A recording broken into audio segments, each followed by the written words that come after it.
কারে শোনাবাস নি ইনায় কেনাতে সব কামলা কি মুখে করবা হবে? তোমার কি আর বাড়ির লোক নাই? তোমার মাটাও তো ছে, কেমন তোমার মাটাটা কুবারেন। কেন তোমরা দুজনে মিলে না মিলেমিশে কাজ করবা পারেন নি? তাহলে মোর বুঝি আর খাওয়া হবে নি, মোকে এমনি কাম করবা হবে। থাকাও তোমরা মই কেন কাজ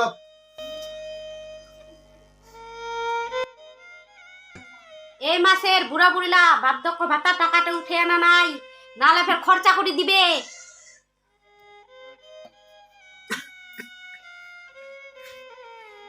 বাবু মা, আমার ব্যথাটা বুঝি আগে থেকে বাড়িয়া, শরীরটাও ভালো মনে হচ্ছে।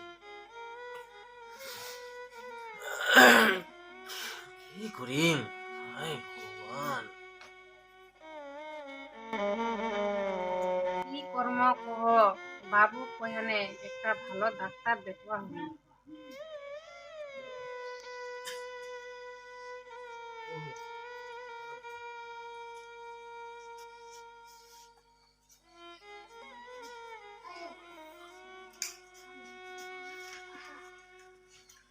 এই নে, এই মাসে বার্ধক্য ভাতা 1000 টাকা।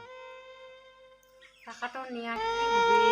বৌমা তো এখনই চলে আসবে, আসলেই তো টাকাটা নিয়ে যাবে।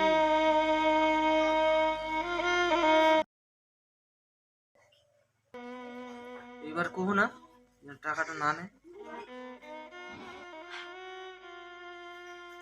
তোমাক না হয় এই টাকাটা দিনে ডাক্তার দেখাই দিম, কিন্তু উয়াই তো শুনবে নি।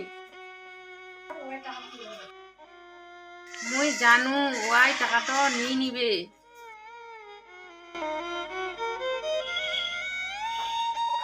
আজকাল বৃদ্ধ বয়সে ছেলে মোর যে ব্যবহার করে মই ভাববাই পারুনি। মানুষের মতো মানুষ করনু, সবকিছু বুঝাতে। আজ আমরা আমার উপর কতটা খারাপ ব্যবহার করে।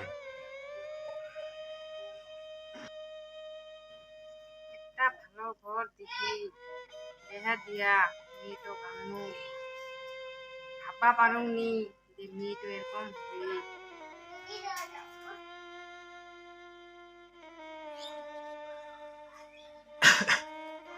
আজকে আমার খাওয়ার স্বাধীনতা পর্যন্ত নেই। বার্ধক্য ভাতার সামান্য 1000 টাকা, সেই টাকাটাও নিয়ে নেবে।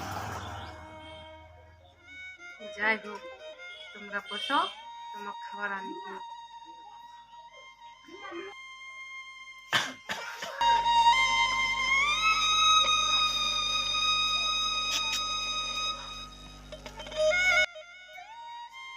কই শাশুড়ি মা, এই মাসের বার্ধক্য ভাতা টাকাটা দিলে না? কই দাও। বৌমা, তোমাক কইছি এই মাসের টাকাটা না নিলে না হয়। তোমার শ্বশুরের ব্যথাটা তো বাড়ি গেছে, ভালো দেখিনে ডাক্তার দেখবা হবে। না না হবে নি, তোমার ছেলের সংসারের অবস্থা খুবই খারাপ। এই মাসের টাকাটা দাও, ডাক্তার না হয় পরের মাসে দেখাই দিমো। প্রত্যেক মাসে বাবু ডাক্তার দেখাবে দেখাবে হয়েছে, কিন্তু দেখায়নি যে। সিরোফের কি ডাক্তার তো দেখা হইয়া, প্রাইভেট ভাবে কি চিকিৎসা করবাই হবে? সরকারি ভাবে কি মানুষের চিকিৎসা হয়নি? টাকাটা দাও, টাকাটা দাও। ভারত বুঝি খুব সুখ ঢুকে গেলে